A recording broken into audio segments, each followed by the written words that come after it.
Welcome back, everybody. You are tuned into the Now Morning Show right here on TTT. Now, mental health is everybody's business, so we're going to find out why.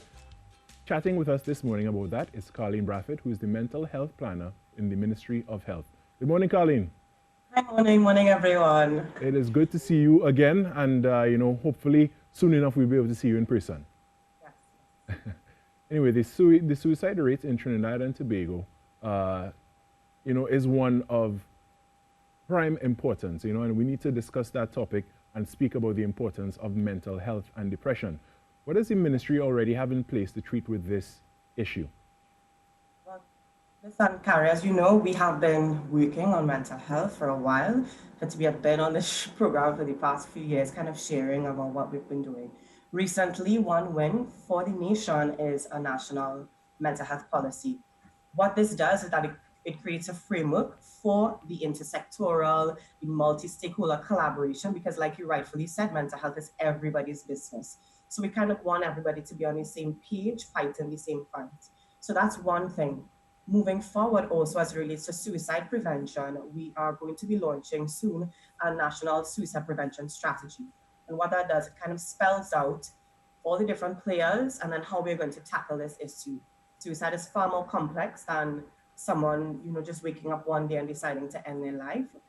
It requires targeted approaches. It requires all the different players, education, health, social services, even us as civil servants, individuals, families, schools, playing their part in educating, playing their part in providing support, playing their part in providing access to services to persons who may be in great distress. Now, we would have things spoken. right now that the ministry is actively working on. We would have spoken about this topic before, and mental health is one which can lead to suicide. And today being World Suicide Prevention Day, we want to just ventilate that topic a little more. So let's speak about some of the mental health issues that can lead to suicide. Okay.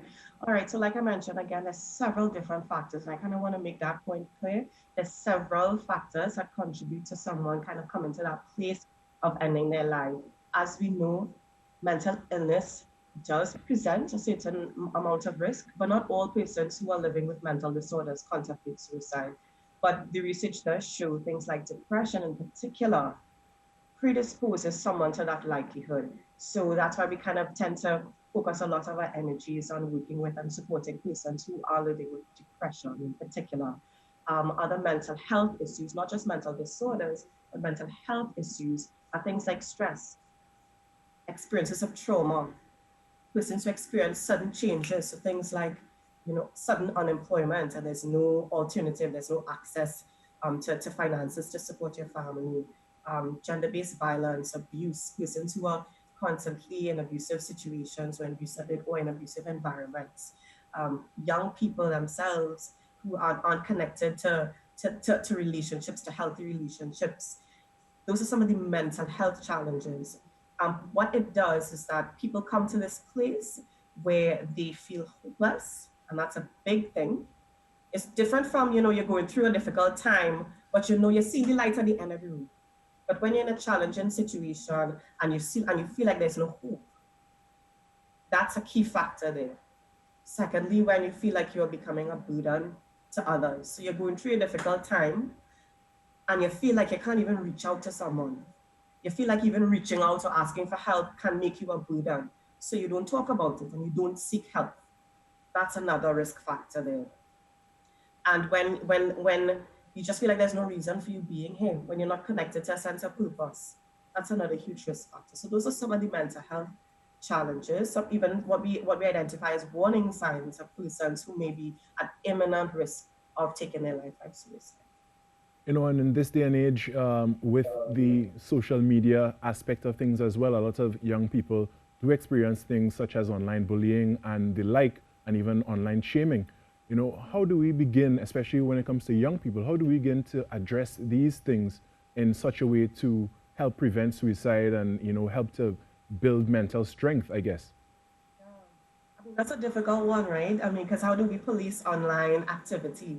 But what we're trying to do is educate, and not just educate the young person, but educate all of the people in the young person's life. So yes, the parents need to become more aware all the ins and outs of social media and how people use it, because social media in and of itself is not a bad thing. We use it for good. All right. So that's the first thing, becoming more aware of how we use social media.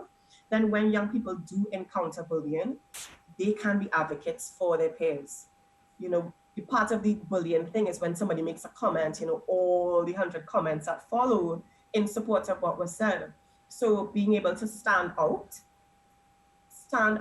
for an advocate and be an advocate for the peers, for your peers, for young people, learning how to navigate those social media situations. There are some documents online that talk about how we navigate bullying, what we can say and do. And then if not everything also has to be on social media. So if you do notice a peer who is being bullied on social media, check in with your friend. You can get in their DMs, as you say, slide in their DMs. But shoot that friend a call, notify someone, alert someone in their family that they are experiencing online bullying, and see how we can support them. So those are just one or two things that we can do, particularly young people. And let's speak about adults now. One topic you brought up there, and it is very real because of COVID-19 especially. A number of people would have lost their means of income and their means to support their family, and that is something that could be very detrimental to someone's sense of worth and things as such. How do we begin to, identify one and address people who have been so affected to the point where they may see suicide as their way out? That's a very good question, and a lot of people are in that situation. And again, it requires so many different players. So we have our social services trying to provide a solution, because ideally that's what people want. People want a solution. So they want some kind of access to means, some kind of financial support. So we have social services doing that on one end.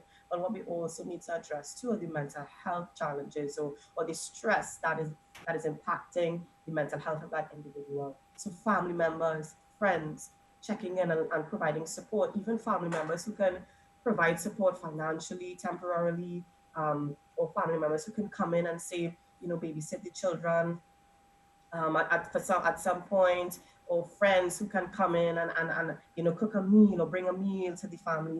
Things like that also kind of help people hold on until, for example, the social support grants come in. But also just knowing that people are around you, not judging you, not bullying you, not giving up on you, but still kind of reinforcing that you're still worth something, that you still have a purpose here, that yes, we're in a difficult time, but we're still here, we're going to stand in the gap with you. So that's also what we need. Everybody kind of has a part to play in a difficult situation like that. Definitely. So yeah, that's how we want to look at it. Not just, the person just needs money, but they also need that emotional, that psychosocial support as well. And speaking of support, not everyone can afford a private psychologist or psychiatrist in some cases. What facilities does the Ministry of Health offer to the public that could be free of charge to the individual? Services are free of charge to everyone in Trinidad and Tobago, all citizens of Trinidad and Tobago. If you go onto the Ministry of Health website, you will find a directory of mental health services. What this identifies are all of the mental health facilities across all of the regional health authorities. It identifies the service, the time of the service, the date of the service, and then what services are being offered. And anyone can walk into a health facility. If you are in crisis, if you are in need of speaking to someone, you can walk into a mental health facility, into a health center where they have mental health clinics, where they have available psychiatric social workers, psychologists, psychiatrists on different times of the week, and you are able to access that service. So that information can be accessed on the Ministry of Health website, or you can go to each regional health authority will also have a directory of their services.